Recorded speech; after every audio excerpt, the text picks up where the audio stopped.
Well said. Okay, thanks, Caleb. Okay, folks, welcome to our, hard to believe, August monthly meeting. And just a couple of comments. You perhaps will be pleased or perhaps not, but due to a little conflict with the Charter Revision Committee, we are going to stop tonight at 5 o'clock. So don't have control over that. Thanks for your understanding. In any event, at this section of the agenda, it's open to public comment. If anyone would like to speak to the agenda, anybody has any issues or comments? Okay, with that being said, thank you. We'll move to the consent agenda, the approval of the July minutes, and a motion to approve. I have. Okay, something. Carol? I found the minutes as they were presented to us didn't really cover all of the points that we tried to convey in this section in which we talked about the Munjan report. Okay. And so I have a number of things that I would like to add to the minutes. I don't know, because of the time constraints we're under, if you want to table that approval of minutes until a later time, or I can go through this right now. I appreciate that, and we can, do it as an inclusion, but to your point, I think that'd be prudent. If you could maybe supply the committee with those in writing. Clem, Is that okay? yes, I have the same, So you have corrections as well? Yeah. I have, well, it was not, the minutes were not completed according to the bullet points that I have read to the committee. Okay. So I have them yeah. printed, and if you could accept them and add them to the minutes, I'd appreciate it. We'll do that, and then we'll circulate them for review, okay? That'd be And fine. in that case, the committee has to take a vote Fine. to accept the Okay. corrections. That's perfect. Fair enough? Everyone? Some of the additions are quite important, so I don't want this to get lost in, because this document, as I understand it, it's not the video that is the record, it is our minutes that become the record. That's correct? Correct. So, And to that point, we can, to ensure that people get to see what those corrections were. What additions, Carol? Yeah. You're providing. We'll You know- make that available in our packet yeah. for the next meeting. Well, That way the public will have a chance to look at it as well. yeah. Why do you get the padded chair, Don? Because that's probably the insulation for the electric current that's going to go through it. Okay. On second thought, I'm wondering, because this is a very important issue to us, should I make those verbal? I mean, No, we don't. I mean, we need a chance to be able to Yeah, review them. Yeah, I think in fairness to the whole committee. Sure. And Paul White's not here tonight. He had obligations elsewhere. That would be helpful, to circulate them. Sure. And then especially if we decide we're going to have an additional meeting to catch up with what we don't cover tonight, it may be sooner than later, okay? Thank you. So we'll table that approval to our next meeting with the inclusions as noted from Martha and from Carol. Okay?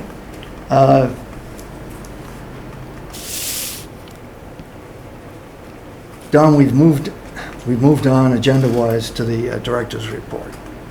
So that's where we We still are. have the open meeting on the agenda, however, right? In what respect? So let's do the reading. The open meeting law seminar. Open meeting law. It's part of Yes, the- yes, yeah, Okay. thanks, That's okay, what I want to speak. okay, great. For those who don't know, I'm your liaison from the Board of Selectmen. Yeah. Mr. Howell, excuse me, and for the audience that might not know, Don as well, okay? Okay, Roman, thanks. Okay, great. As I prepared everybody for last month, we did a member satisfaction survey. Went out to all the members of Cranberry Valley on August 1st by email. And I wanted to present the results as the major part of my report, and then I have a few items at the end, just what's going on at the golf course. So if anybody in the audience wants to follow along with the presentation, and you can't see it here, it's on the town's website under Golf Committee. It's part of the packet for tonight, so you can pull that up on your phones if you wanted. And so just a little demographic information. So I did find out that 7 people that received the survey were not members, and that's why that question was there. But the majority were members, 96%. So these are the annual pass holders. In pass holders, yes. Yeah. It's all demographics of the first. Ron, what percentage is that? 6%, 10%? Of non Of the membership? Oh, so yeah, what is that? So we had 214 responses out of about 1,300. And then as you see, age, this is telling because we're just not reaching by email the younger group. The younger group either chose not to respond because in those under 18 area and the 19 to 29 are young adult members. We do have some significant numbers, but they were not represented here. And so we may need to, in the future, look at other ways to reach them than email.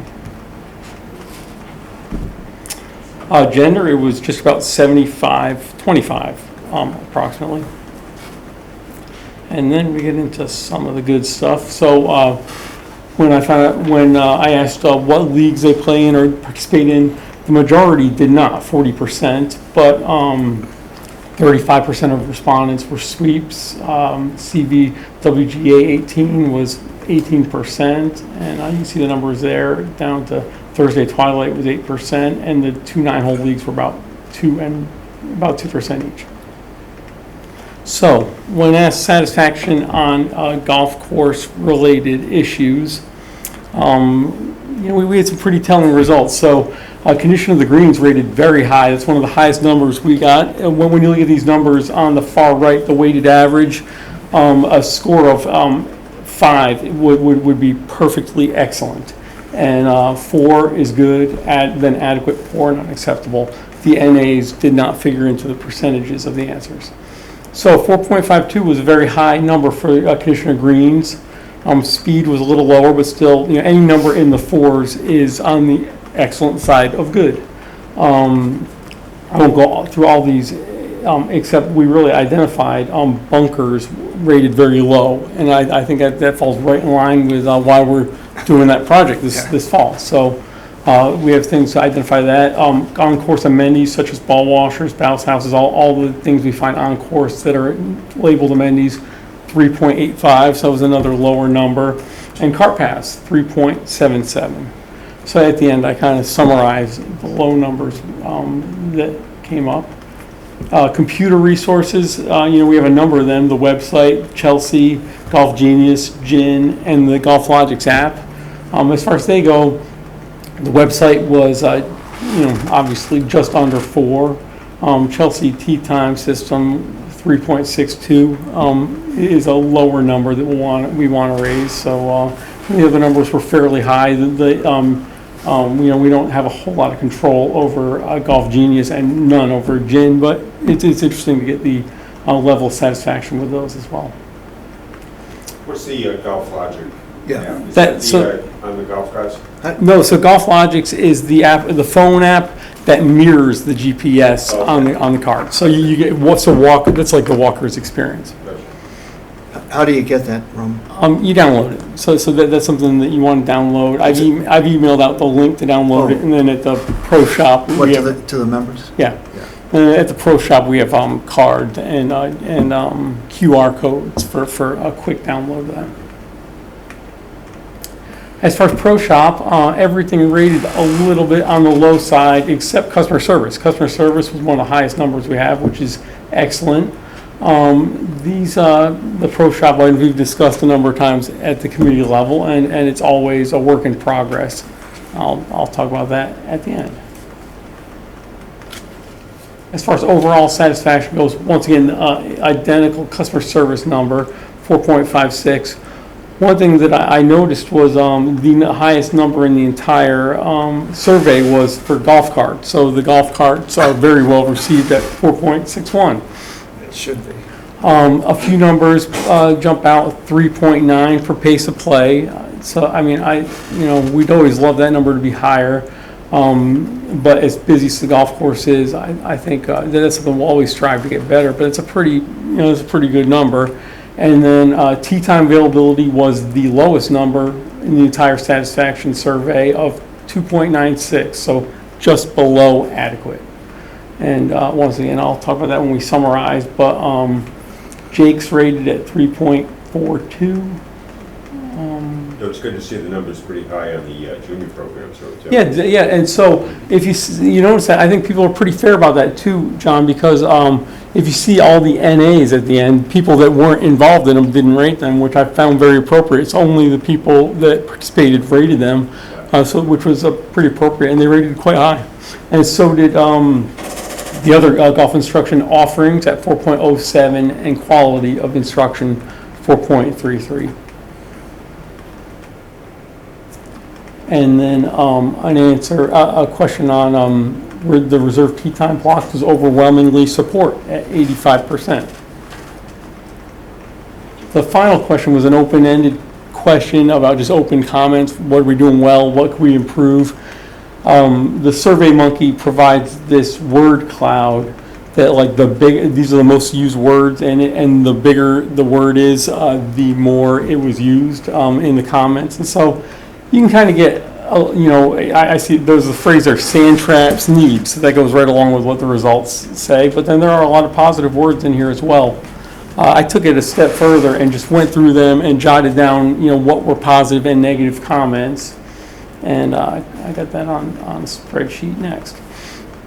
So the most positive comments we had were for course conditions. We had 65 respondents had positive comments about the course conditions, just general positive comments. We love Cranberry Valley.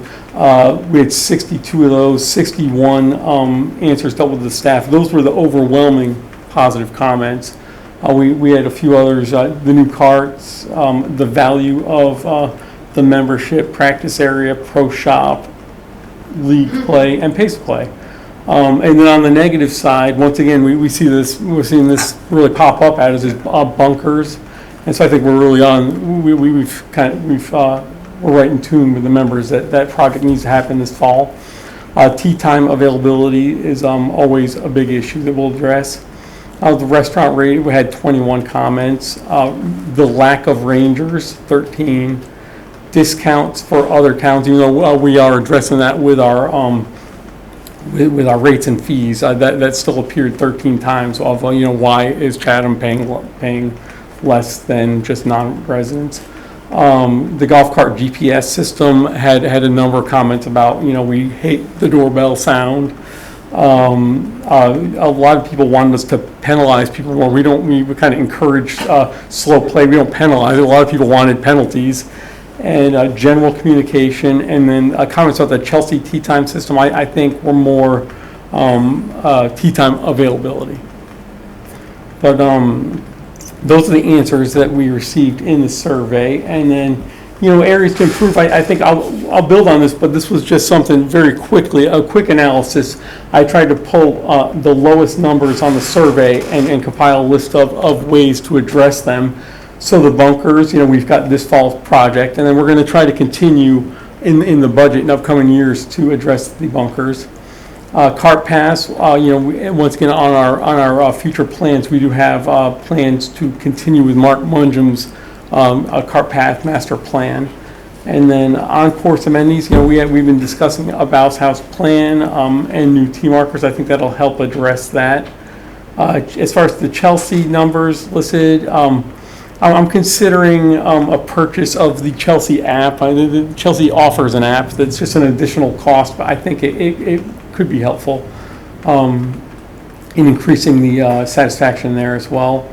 Our website, we'll do a full winter edit and try to address the issues that came up. Most of them were related to an event schedule, and that was really the most common comment there. As far as the pro shop numbers go, we'll just evaluate and adjust the 2023 buying plan. I know we've got some ladies involved in helping our buyer with some merchandise, and we'll evaluate and adjust that buying plan as well. Tea time availability, I think it's very clear that we'll allocate more tea times to the members next year. I'll come back to the committee this fall with a plan to do that. The restaurant, I just put that it is the first year, and we're in the beginning of a 3-year lease, and I'm just going to try to assist them as much as we can to raise those numbers. And the pace of play, that I really identified staff training on our new system is critical, and we can do better with that. And then if we need to, we could possibly schedule some ranger shifts next year as well. So those are my initial ideas on addressing the low numbers of. We didn't have rangers anymore. Yeah, we don't. So we're doing it all electronically, and as I mentioned, John, I think more staff training could help there, where the staff is able to each day monitor a little closer, understand what they're seeing a little bit better on the management system, and address it quicker. So I think that's really the issue there. And then if we do feel like we need to have some one weekend ranger shift or whatever it is, we'll try to find that in the budget and do it. Roman, does the management system flag people that are, or carts anyway, that are behind schedule? Yes, well, the label that we put on the cart, it'll say the name and the tee time. It'll turn red. It turns yellow when they're in a caution mode, and it'll turn red when they're in. And do you have processes to deal with that situation? We do. Whenever anybody is in the caution mode, right now they're identified to the staff. We have one master computer that we use that has the volume on it, and that will have a ding notification when people fall behind. And so then we'll go to that computer and address it, and we'll either address it. Our first plan is to reach out, is to really evaluate what's going on, where the trouble group is, and then put some boots on the ground and go out there and see it. Because of the system, it's so much easier to identify where the problem is and then go directly to it. Whereas in the past, it really required a lot of time wasted looking for the problem. Have we sent any messages to Yeah, to and people? then that's another method. It is, hey, we've noticed you've fallen behind. Please catch up with your bad. Okay. Yeah. With the limited staffing you have, is that, are you really sending people out on the Oh yeah. course? Oh, absolutely. Yeah, absolutely are. And Based on the management system that is involved with the carts, yeah, can't we, isn't there a name associated with the cart number? yes, So if Clem Smith is out there playing like 9 out of 10 times and he's taking 5 hours to play, yep, so we Guilty. can identify Clem as being a very slow player yep. and then address that situation. Yeah, so there's nothing in place right now where we do that. We don't have a repeat offender list. We don't do it. We handle every day as a unique day. So and really there's not we'd have to look into that. We really don't have too many repeat offenders. Yeah. It's but there used to be a turtle status, and we went away from that because that was really It was. Do you people remember that? You were designated as a turtle. Talk about demeaning, and then they weighted points against you and weighted it into the Chelsea system. yeah. It's actually a component of Chelsea. Chelsea has that component Yeah. in it to designate as turtle status. And, you know, we try to be positive in our course management, so, Hey, Roman, on the on-course amenities. yes. What is it, Bau's house plan? Bounce house is a portable toilet. What? Toilets. portable toilet? Back to the toilets. One suggestion, Yes. and I don't know if they already do this, is the times I've played with people using carts, virtually all of them were wholly unaware of the fact that the cart keeps track of how they're doing against pace Now, we have throughout the round. So maybe if we remind people and just point that out to them when they give the cart number, to say, hey, you know, look at your screen, it will tell you. You're 3 minutes ahead of pace, or you're 5 minutes behind pace. We can Most experiment. people don't even know that that exists. It pops up. We look at it. It's on the screen, huh? It's on there. Yeah. We can experiment with making it a little more obvious, because right now we have it on the minimalist setting, but there's another setting that makes it more prominent on the screen. So, you know, we can experiment with using that. Yeah. The ones I took have said, oh, I didn't know that was there. Are there any other comments on survey results? Revealing. Yeah. I think the thing I'm disappointed with is the number of participants. You know, so we, you know, one thing, when I emailed this out, we had a 67% open rate on the email that went out, which is the highest open rate I've ever had. I mean, that's an outrageously high open rate on the email. So people received this email, and you know, if 67% open it, that's, you know, about 1,000 people opened it, and other people that opened the email, about, you know, just over 200 responded. When we used to run the survey in 2015, 16, 17, and 18, we used to get right around the same number. It was always right around 200 or so respondents. That is. Could, Roman, you mentioned the split was 75-25, men and women? Yes. Steve, excuse me. I was talking about the split of men and women in the response. And the point is, in terms of the demographic of the club right now, the annual pass holders, Yep. what is the actual percentage of women versus men? I don't have that answer. I can find out. I mean, Yeah, I just thought it'd be interesting as far as a comparison, you know, as far as participation was concerned.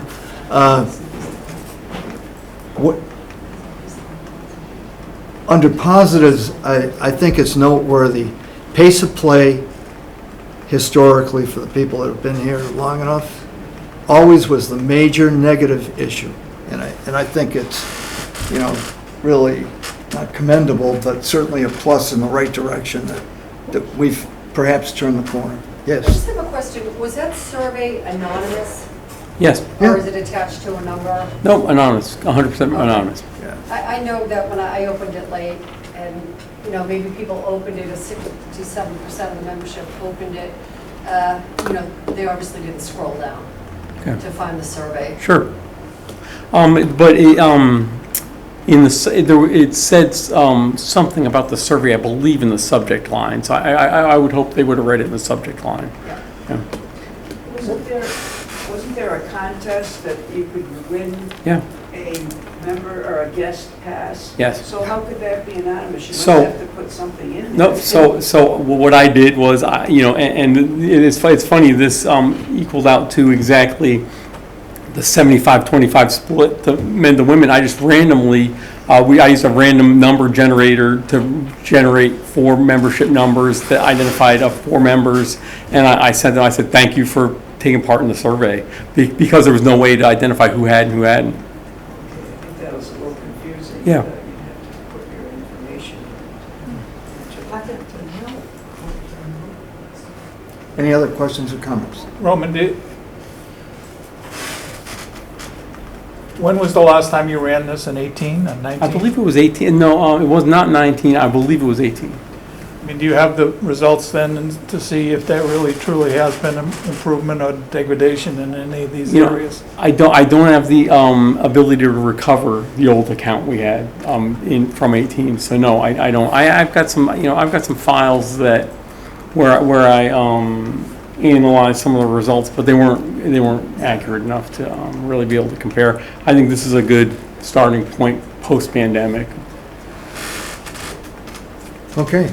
And then, Clem, Yeah, that was the you've whole got- thing. You want me to keep rolling here? Yeah. So, very quickly, I'll go through a few other things. I know we're on a time crunch. So we also held our club championship on August 6th and 7th. I've just got the results here. In both the men's division and the women's division, we had a repeat champion. So both champions defended. Fleur Marie Gaudet repeated for the women, and Sam Russell repeated for the men. The one thing I point out on Sam Russell, on the Monday, we had the MGA qualifier, Mass Golf qualifier, and Sam Russell's score would have beat anybody from the qualifier. So we had really had a low number there with his first round 69. But they were both of the championships were very competitive. And then here's a photo from the Mass Golf qualifier that was the following Monday. And just for anybody's interest, I did post the qualifying scores. And I was going to ask John, because John was involved with Mass Golf and running the event, if you had any comments about the day. I think everybody was quite pleased for Mass Golf in terms of the mid-am qualifier. I think everybody was extremely happy with the Cranberry Valley staff, all the people at Cranberry Valley. Heard nothing but good things about that. And the golf course was in excellent shape. I think everybody had a good time, and the scores were good. Yeah. And there was good participation. There were about 90 players, I think. Yeah, 90. So it was a good event. Great. And you had, John, you had a number of volunteers from both the men and... Valley? Yeah. Yes, I think we had about 3 or 4. Five total, yeah. And they were quite helpful, and they were very, they were into it. So, I mean, it was good. Yeah, great. Steve was one of our volunteers. And Steve was the best. I didn't do that. It was a great event. Nicely done. John, where do they go after the... The championship is in Marlboro this year. Very Okay. interesting. And then I'll Well, keep on moving. That's part of our... This is one of 10 qualifiers across the state. Yeah. And they're all sold out, right? I mean, Yeah. yeah. The wait list on this was 140 people. Yeah. And that's been true of every qualifier that we've had in the state this year. The Meander Championship golf is extremely high. In our The expectation, handicap index is, I think, for this, what, 5.4? I believe it was, yeah, just over 5. So, I mean, there's a lot of good players out there. very good. I think we're on the right track there, and we, for example, as far as the audience is concerned, we'll be after, because we very successfully had a junior state championship. We're going to try to go after both the men and women, correct? Yes. At some point in time, So I so. know Mass Golf is very appreciative of the support that you guys give us, though. I mean, Cranberry Valley every year basically gives up the course for half a day to run some type of an event. I know they quite. Well, it's a great promotion day because these are the best players in the state, and they all return to their clubs, and we're very proud of the conditions we have and what we offer. So it's a great promotion day. That most of them, as you said, had very positive comments, and so we all send them home with positive comments about Cranberry Valley. It goes a long way. All right, I'll keep chugging through this here very quickly. Upcoming events. This was not upcoming anymore. This was today, the day 2 of the Solheim Cup for the women's 18 holders. We have the men's version of that, the Cranberry Cup, both September 7th and 14th, a 2-day event. The Women's Association has their member guest on September 13th. And the Women's Fall Cup is on the 15th, and the Senior Club Championship Day 1 is on September 29th. I just wanted to follow up also that, last month we discussed Nauset Hockey and giving them a date. They did accept that date, and so that they've left their previous commitment at Ocean's Edge to come to Cranberry Valley for their fundraiser. So I secured them a date Thursday, October 20th. Roman, there were, the Monomoy boosters are they still the 10th? Yeah, so basically, John, I just wanted to put what was upcoming the next month. Okay. They're still on for October. And then lastly, this was an amazing story. I took this off our Facebook page. Yeah. So this non-member got a hole-in-one on the 15th hole, And, this is a story for the golf publications, because I found out later that he had just eagled the 14th hole before that. So he went on a 2-hole stretch, 5 under par. Who is I don't this know guy? if- I don't know if Who is that's- this guy? I don't know. I don't know if that's ever been done before. Is 5 it- under on 2 holes? I don't know, but. Is he coming back? I assume so. But he came into the pro shop afterwards. He forwarded the picture to us. We could post it on our Facebook page, and just casually said, "Oh yeah, I eagled 14 also." Someone having a good day. All right, and that's all I've got for you. Okay. Thanks, Roman. Okay, folks, going on to new business, and I wanted to include a couple of noteworthy things, I thought. The open meeting law seminar, which was held recently, and appreciate the attendance of Jack and Carol and Martha, and I think it was a resounding success, motivated by the town administrator, and I'm sure the selectmen weighed in as well. So, any comments regarding the seminar? Yeah, I thought in the invitation it said it was gonna be taped and it put on. is, and it's available. And I the other couldn't thing, I found it, Steve. It was a little bit tricky, but the more important thing is, because I thought at the core of it, and I believe that's the town attorney, there is a very nice PowerPoint presentation. And I was here this morning and I attempted to get, because they said there'd be copies available, we're working on it. Can- So Can- that it'll, Can somebody forward out the URL for where the video I'll find is? it, I'll find it and send it to you. Or we can even. Send it to all the committee members, Yeah, at yeah. least the committee members that didn't, Yeah. were unable to attend. Okay, any other comments? Don? Yeah, I'm here as your liaison, actually. I mean, the chair and I have spoken, my chair, and Clem and I have spoken. I'm trying to bring some of this down to the level of the golf committee. And some of this is revelatory, some of it isn't. I would hope some of it isn't. You have a municipal golf course, which has implications to it, and you guys are all advisory to the Board of Selectmen. That's when the charter changed. That was the primary change. There's contracting authority and some other things that vested in the commission, but that doesn't exist anymore. There are some things that have to be brought to your attention, though. First of all, none of you have actual particular access to Roman. Roman is a town employee, and Roman's governance goes through the town administrator, and he's involved with day-to-day management. It isn't necessarily true that your only policy, because there are ramifications of things like work statements, contracts, have objectives. Those objectives are yours, and you work in concert with each other. If you got a problem when you have an interim statement of some sort, it really should be agendaed and brought here, and whatever relevant resources should be here, whether it's a contractor or Roman and a contractor, whatever. But that's the appropriate venue to have these kind of questions that pop up. Everything needs to be agended. Nothing that's not on the agenda can be discussed.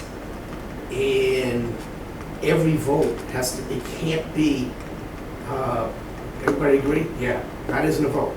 There has to be a motion, there has to be a second, there has to be a vote. I will note, and this is something that was brought to my attention by my chair, that the same goes for subcommittees. If you meet with a subcommittee, you have to agenda it, there has to be meeting minutes, and they have to be voted by the subcommittee and reported to the main committee. And I'm not sure if that's been happening, at least according to my chair. So I'm only bringing that forward to you because that's really what a liaison does.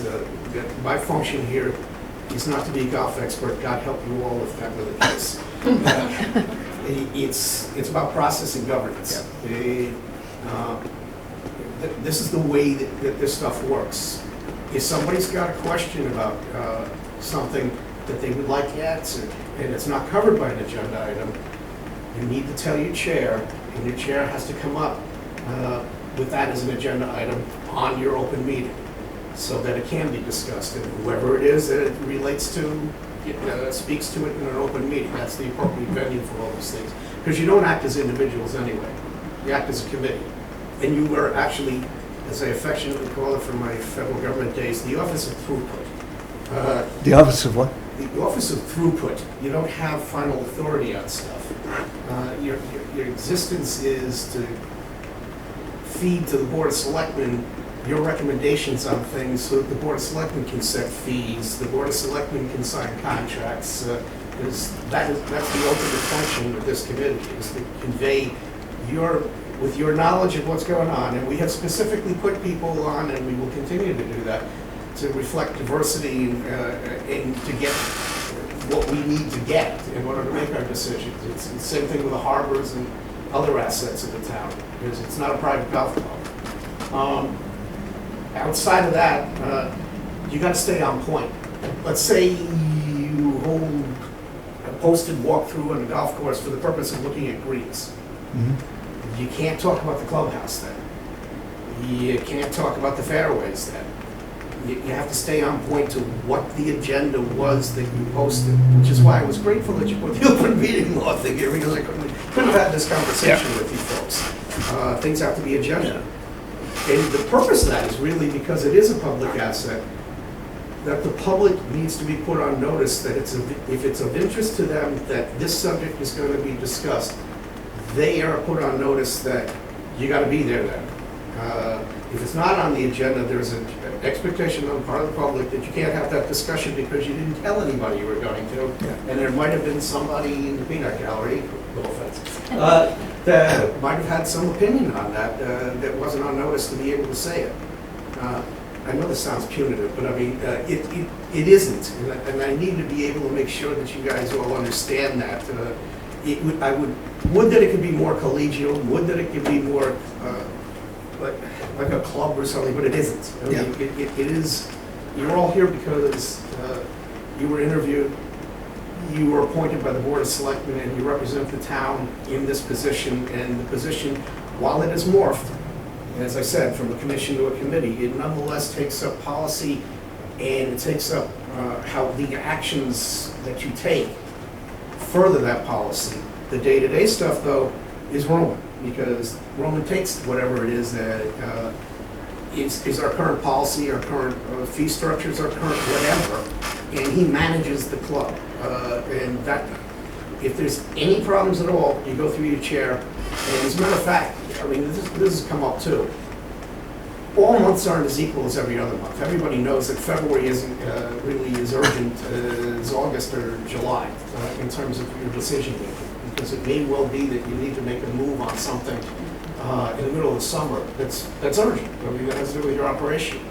I know that your schedule is set out even-handedly.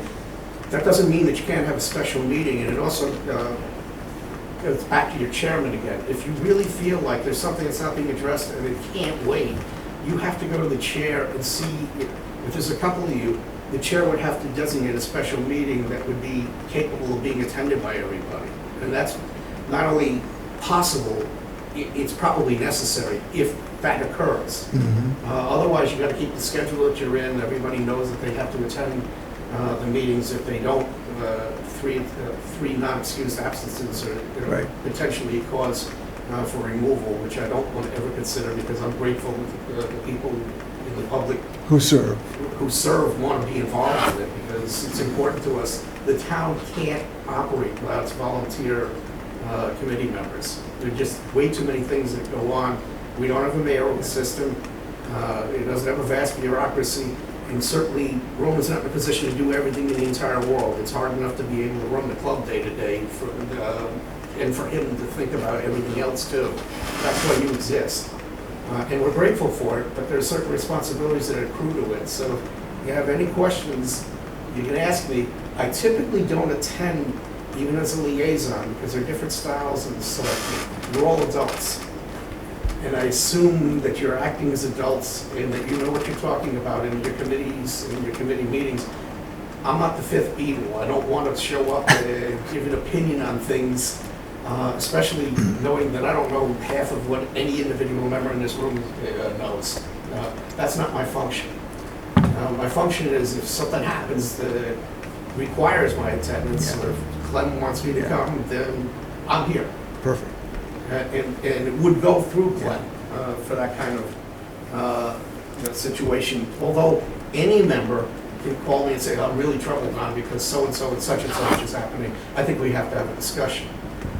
That's just a baseline for right now, but everybody needs to understand that they're all in this together, and that there's really a conscious diversity of opinion that we were seeking to accomplish in at the Board of Selectmen level. So everybody's opinion is as valid as everyone else's, and I would hope that nobody discounts that, and they all respect each other and what their objectives are, because, again, you're dealing with house money. It's the town's resource, and as such, we need to make sure it's representative of the town's desires. And that's it. Okay, thanks. Can I just ask a question? Yeah. So we're all aware that we have an issue that some of us think is significant. How, and I've taken my slap on the wrist for the process not being correct, but the issues remain the issues, and you seem to have directed us to ask for a special meeting. Or an agenda. And that's perfectly legitimate, even if a bunch of people say we don't need to do that, especially since you break out into subcommittees at times. Yeah.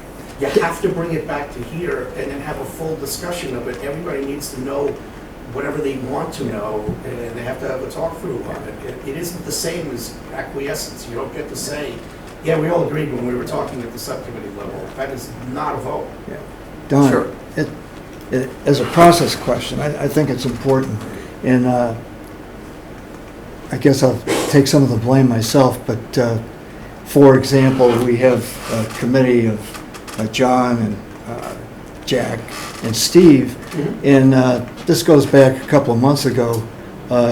We understood that with regards to the warrant acceptance of monies that were going to be expended to send out an RFP regarding this short course initiative / junior course putting complex, etc. I asked the committee at large to, would there be anybody interested to take a little of the weight off of Roman's shoulders? And I got 3 volunteers, and I used the phrasing of subcommittee. Now, in and of itself, there's nothing wrong Yeah. with doing But- that, but they're still obligated whenever they would meet together. Well, here's the to point. post. Is it just semantics, or would I have been more correct to say it's a work-study group? Doesn't matter how you characterize it on the open meeting law. Just so you're aware, because some of you guys might have been involved longer than others in terms of the committee and governance. In 2010, all kinds of things changed, and it became much more severe, the open meeting law.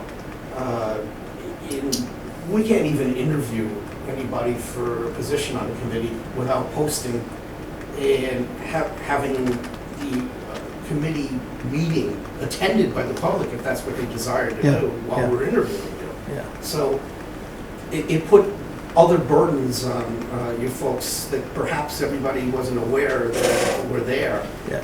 It doesn't matter how you characterize it, it only matters that 2 or more of your members are off doing something that is really supposed to feed back to here. And 2 is the magic. Carl's question here, right church, wrong pew. It doesn't necessarily mean you were out of bounds asking a question, but the proper way of handling something like that isn't to go directly to Roman. It's just, no offense to Clem, it's to go to Clem and say, I want an agenda item, and we all have the right to ask some questions on whatever. It may not be of interest to you or you, but it may be of interest to her. Everyone gets a fair shot at being able to question, but I can assure you, when the library was being rebuilt, the library trustees opined about how that was going to look, because it's an objective in which, and you are coming up with a work statement that gets you to that objective. So that's a point of public discussion, So we can. because it is a procurement. But once it gets into the analysis of the procurement and the award of it, that has nothing to do with you folks, that has to do with Megan and the weighting that you have already decided that this is more important than that in terms of what we're trying to achieve in the procurement. And that results in a weighted number of, kind of like your results were of the surveys. That results in a weighted outcome of so-and-so, and this is the preferred vendor. Right? Yeah. That's a point you don't have any say in. But everything that leads up to that, if somehow you take an action that results in an unintended consequence in another action, that's fair game for everybody to discuss and say, isn't there a better way of achieving the main goal without doing this that would be somewhat derogatory towards the secondary goal? And that is absolutely something that you guys get to discuss. All right, as an example, if I ask, so I can't talk to Roman, basically. As a committee member, you guys don't exist. You exist as a committee. So you can't do that, because if you all did that, it would wind up giving mixed messages, and who does Roman really work for? Okay, so if I go through the chair to request information from Roman, and the chair chooses not to ask for that information, I can't get it. Is that basically? No, because you asked for an agenda item. I would like to put on the agenda so-and-so, and I would like any documentation that would be furtherance of that discussion. That's how you handle that. Okay. If that's not happening, then Clem and I will have a discussion. But I don't expect that Clem's going to say, no, don't want to do that. I'm not going to give you any information at all. But it has to be done publicly, because right now there are cameras on. Sure. And the public, by extension of your very existence and the agenda item, is put on notice of exactly what the issues are. And it may well be that you get outvoted. I don't know, ultimately.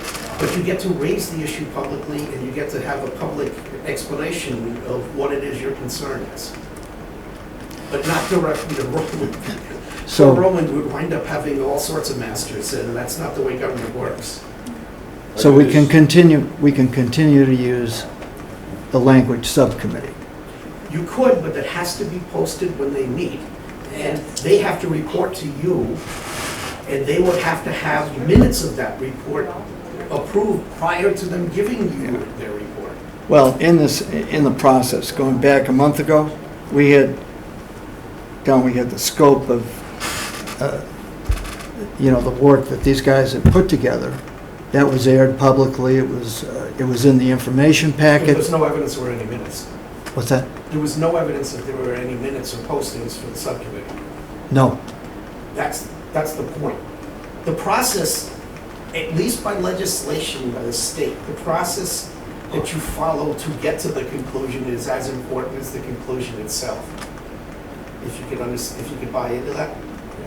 Again, if this were Clem's Golf Course and these were your friends who were operating it, you do it any way you want to. But I go back 32 years here, and that doesn't get back far enough. I can guarantee you, with my knowledge of how this all shook out and how the bonding occurred and how the golf course got built, wouldn't have been built if it was just assumed that, well, they're going to run their own golf course and generate money, they're going to plow it back into the golf course, and it's going to be a wholly owned subsidiary.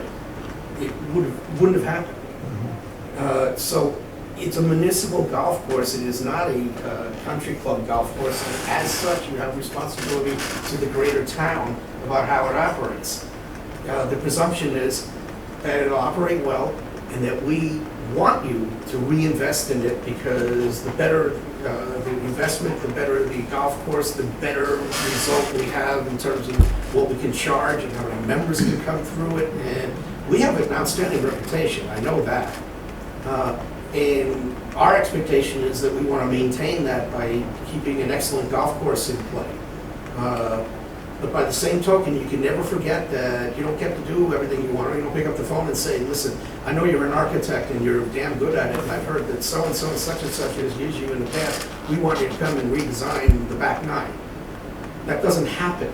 It goes through Megan, there's a work statement. Again, what you're trying to achieve with the work statement is entirely up to you guys in terms of how you discuss it and what it is you're putting out. Once that gets put to bed and it goes out into bid, then it becomes a procurement, and you have no say in that whatsoever.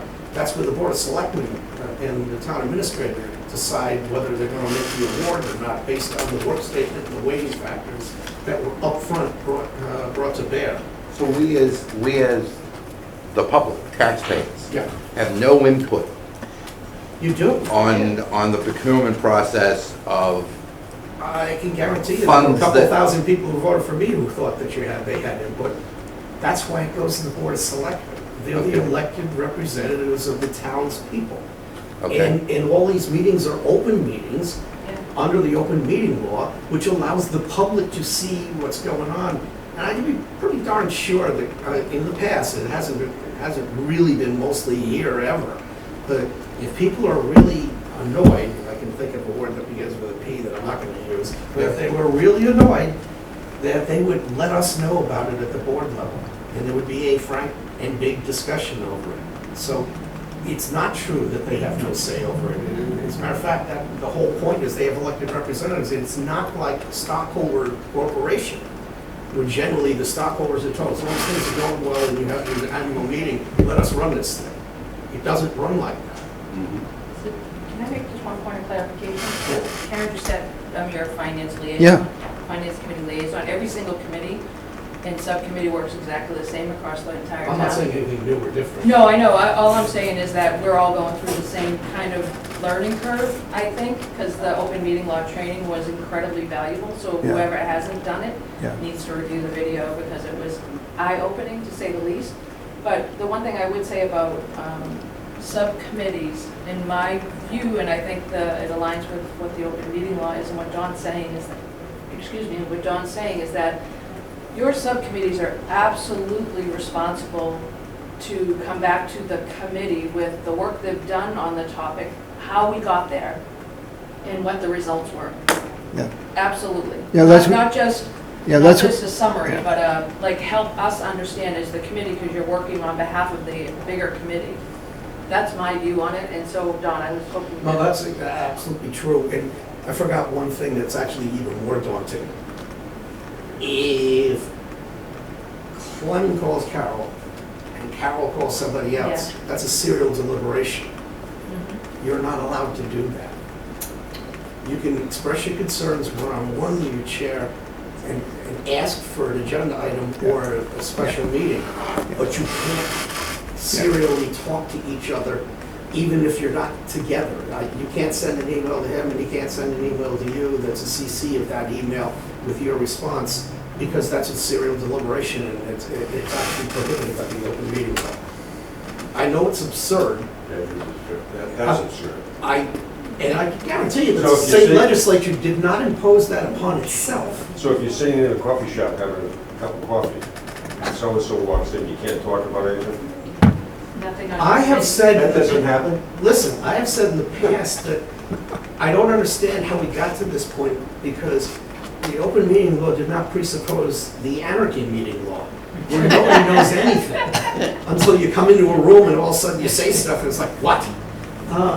And yet, that's where we are. Just for It the might have record- some influence on you if you understood that the guy who came up with this law and framed it and was the sponsor happened to be under investigation at the time and he was looking for street cred. So just for the record, Yes. I mean, you guys read the Chronicle, right? Everybody around here does. The finance committee Hammered. we got hammered this summer, I or know. spring, summer, for breaking open meeting law. Yeah. And that was because this guy from Hyannis, or wherever he lives, looked at it, watched a video, thought we broke the law, which we broke that rule, which we did, and we came up front with that. But I'm telling you, he's looking, not just him, but there are people, for whatever reason. Well, it's a cottage industry for him. Yeah, right, I understand that, because there are people, regardless, that are looking for these things because it might help them They politically. have- I don't know. But my point is, it's serious stuff. Yeah. And we had to go through attorneys, and there's all kinds of probably money that has to go back and forth because we have to spend more attorney time. This is Yeah. not good for the town to break these. Thanks for I have spirit. another quick question for you. What are the parameters of the executive session when it comes to committees?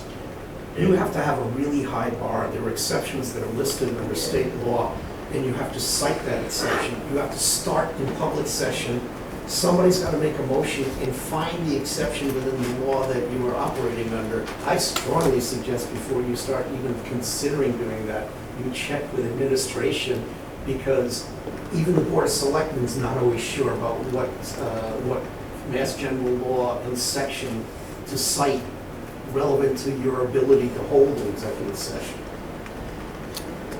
And Megan, I'm not saying, talking about it to the church here. That's why it's really important to understand who does what. Administration does exactly what it implies. They administer. They operate the day-to-day activities of the town. You guys, in your role, are looking globally at what are we doing, how are we doing it, and how can we better do it? So that Roman can implement that on the ground. I mean, if that's confusing, I'm sorry, and I understand how you could be a little cynical about this, because so am I, but that's what it is. I mean, I don't care whether you like alternate side of the street parking in a major city, but if it exists and you're breaking the law, they will nail you. So it's not a question of your acquiescence to what it is they're trying to achieve. It's a question of, that's what the law says, and there's definitely at least one person who makes it his life's work to watch all kinds of meetings in all kinds of towns, and he doesn't go to the town. He immediately files to the Attorney General's office. So we have an agenda item, I think, that Clem that it's very important to us to get tonight, to have the committee vote on whether we're going to have another meeting to. Do we have to, I presented to you, Clem, Exactly. a meeting. You Do asked, we vote whether we're going to have that meeting? I would hope it doesn't come to that. If a No. couple of members ask for a special meeting, I would hope Clem could accommodate that within. But it's got to happen tonight. He didn't respond to me He didn't that respond. he was going to, right? it was a work in progress because there were other things going on, and sorry, Carol, there's not immediacy here, but I was under the, let's say, opinion that there was movement within town administration dealing with some of the questions that you people had, and I wanted to wait until that came to a conclusion. I do not want that going through administration if it's a concern about policy that gets into a work statement. That's not about, that's what I keep saying. Roman is out of this situation. This is not about Roman. It's never been about Roman. It's about operation of the committee structure. I've talked to my own, the chair of the Board of Selectmen. I've talked to half of the interview committee that would wind up having to talk with errant members after they became a problem. Everybody's on agreement. I've told them exactly what I was going to say. Mhm. And this is part of what I was going to say. If you get members that want to have an extra meeting, you should be accommodating that. Okay. I mean, it's Yep. pretty simple because it's really a public body. If the Right, public wants to go into discussion about something, and again, don't think that we put people on here that are just an annoyance. We put people here consciously to create a mix that we were trying to achieve. So everyone's concerns need to be addressed in order to get to something. And I really meant what I said. Please don't get to the point where any of you think that, so everybody agrees? Oh yeah, okay. That is not the subject of minutes. If everybody agrees, Understood. you make a motion, say, I motion that we agree to the discussion and we approve the whatever. And you second it, and then you all vote. And that's the way it gets into the minutes. It gets into the minutes of the Understood. meeting, and it becomes a public record forever. Yep. And it memorializes stuff so that you don't wind up with people saying, well, where's the evidence? Because that's a historic document. Somebody's invariably going to say, well, where did it say that? So When did you decide this? Because of the time constraint, people, I'm going to have to cut off conversation. Don, thank you for the insights you've given us. Martha, I will respond to you within the next 48 hours. Can I get a CC of that? Can I object to that? Because this has been so important. We were under the impression that at this meeting, because we have to vote on whether we're having a special meeting, that this was going to happen. You don't have to vote on a special We don't meeting. have to You vote call on a it, special Carol. meeting. Clem, just CC me on that. Let's not presume that he's gonna do the wrong thing here. You've asked for a special meeting. Right. He's gonna respond. If you just send me a copy of what it is you're gonna be doing. Fine. I think we're gonna be going in the right direction because there's a lot of mistrust right now based on nobody having a full understanding of the responsibilities they have to each other and to the town. So let's give this a shot to see if it works. You don't need a vote to be able to pull this off. He just needs to be able to, process it and see when he can find a time to do it, Okay. okay? Yep, point well taken. I know there could be further conversation, but I'd entertain a motion to adjourn so that we can accommodate our So the friends. cable can move on. Motion to adjourn? Second, Second? Motion? Okay, Jack, whatever. Thank you. All in favor? Aye. Thank you.